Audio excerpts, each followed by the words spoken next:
Get some reaction on this from Jok Madut Jok. He's a former undersecretary at South Sudan's Ministry of Culture and Heritage, and also the executive director of the Sudd Institute, a policy think tank in South Sudan. He joins us from New York. Welcome to the program. Why is the UN so reluctant to introduce an arms embargo?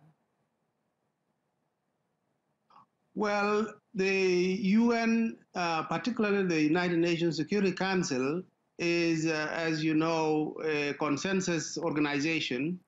And because many of the countries that are the permanent members of the Security Council and the elected 10 members have not really aligned on what should be done with South Sudan. They have their own disagreements.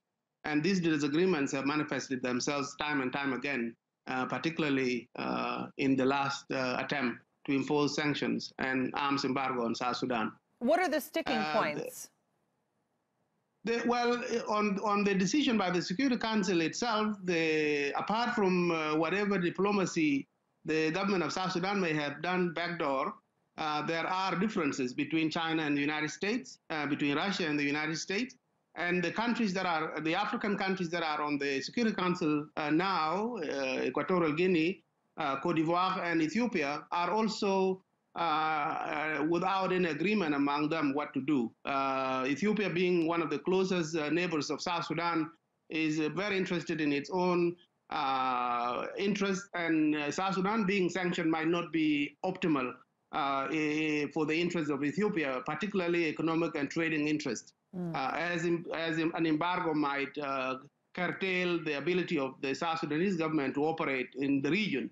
What's stopping Sudan's president and the rebels from reaching an agreement?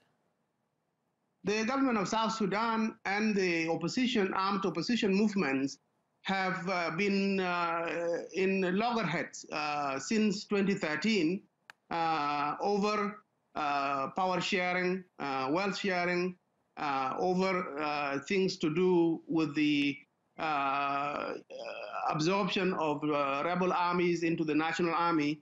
But above all, there is a serious problem about what kind of solution comes, whether it is imposed from outside or it is a consensus reached by the South Sudanese themselves.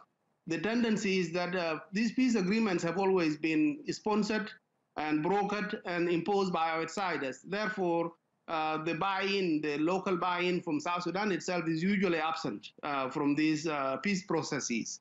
And I think that is why... Yeah. Go ahead and finish. Yep. You think that's why?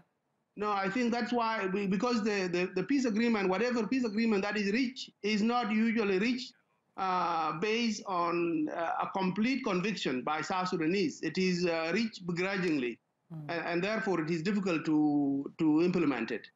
All right. Jok Madut Jok, Executive Director of the Sudd Institute, thanks so much for giving us your thoughts and for being with us.